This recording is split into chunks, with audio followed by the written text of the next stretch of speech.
What's going on, everybody? Welcome back to another episode review of The Mandalorian. This time, episode 2, The Passenger. Is Friday, y'all, so y'all know it's that time to talk about The Mandalorian, guys. And it is just about 2 o'clock in the morning here, and I just got done with the episode.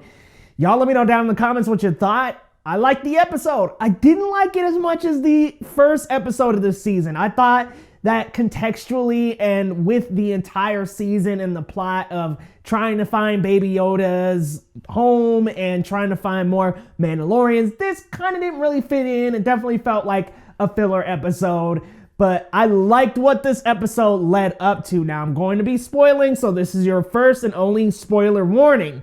Let's dive into the episode, though. Man, okay, so we get this frog lady that needs to be delivered, and her babies need to be delivered to their father and fertilized and all this stuff. And what I didn't like about this episode was that we couldn't understand her. Mando couldn't understand her, so of course we couldn't. I really wanted to be able to understand what she was saying, so I was hoping that Mando could understand so that we could as well. But that was one bummer I had, was just I wish we could understand the frog lady. It did make things a little bit funny, but at the same time, I wanted to be able to understand what she was saying. So I get what they were doing, but I wanted to understand. But whoa, those spiders. So it seems like we're on Hoth or Ilum, one of the two. It could be the Star Killer base, the precursor to that, or it could be going back to episode 5 with Hoth. Just kind of depends. I can't really tell. You guys let me know in the comments if you could tell which planet it is. It's a snowy planet. We know that. It might even be a new planet at this point, so who knows? But I kind of want to explore the rest of the galaxy. I hope it's a different and newer planet, because I want to be able to explore many different planets in The Mandalorian, and I'm hoping this is a new one so that we have been able to explore a new planet. Now, getting into the meat and bones of this episode, there's a lot of kind of dawdling around until we get to the spiders. And I'm just like, oh my God, 8-legged freaks. Those spider vibes were just, they were so creepy and icky. And what a really good way to turn the episode on an unexpected twist, because I really didn't see that coming. And I was just like, okay, where is this episode going? She's fertilizing these eggs. Her, Baby Yoda, the frog lady, Baby Yoda, and Mandalorian are all on this ice planet, and she's taking a jacuzzi bath. That was pretty funny.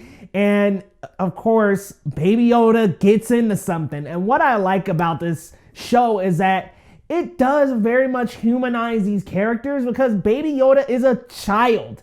He is curious. So of course he stumbles upon an egg, and it's a spider egg, and all these spiders begin to attack them. And you're just it's so claustrophobic at that point, because all those spiders, you have no idea if Mando's gonna be able to escape. Of course he is, but you don't know about the frog lady. It's just crazy, how creepy crawly those spiders were and how close of a call it was. One thing in this episode that was pretty interesting was that we see the New Republic patrolling, and it makes me think a little bit, okay, they did defeat the Empire, but now they control the galaxy, so they kind of control where people travel and things like that. Kind of brings up the, are they truly good? Are they all the way good question. Mando, of course, is a fugitive, but at the same time, they're heavily patrolling the galaxy. Feels a little Empire-ish, so a little bit of kind of crossing the line there.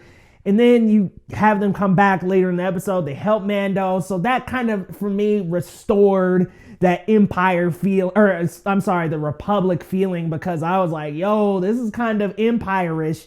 But I like that they helped them out, and we're just all right, we're just going to give you a warning. But next time, bro, we know. You could definitely tell this episode was directed by Peyton Reed. Yes, the guy who does the Ant-Man franchise. I thought that it was a great idea for Favreau to give him the keys to this episode. Give somebody who's shot CGI bugs. Give them the keys to this episode. And the spiders felt so real and so integrated into this planet. It was just so creepy crawly. But I do wish that this episode lent to the overarching story of finding the Mandalorians and getting closer to who Baby Yoda is, because we still don't know who the heck is Baby Yoda? Is it a clone? Is it Yoda reincarnated? Is it just another part of his species? Like, what is this? Who is the child? And that's what I really want to know. And I know they're going to wait and dig into that probably about mid-season, but I just want to know, like Favreau said before this season started, he's going to actually tell us a little bit more about the child. So I want to know some more besides just his childhood curiosities. I want to know who the child is, what he's doing, you know, where he came from. I want to know. I gotta know, you all. But y'all let me know your thoughts down in the comments on this episode. I thought it was definitely fillerish, and it was kind of just a little bit of an appetizer to a main course later down in the season. So let me know your thoughts down in the comments. Be sure to hit that subscribe button, y'all. You know, ding that bell for your boy. And we'll see you next time on Geekly Goods for another episode of The Mandalorian. Next week, Season 2, Episode 3. We'll see you then, guys.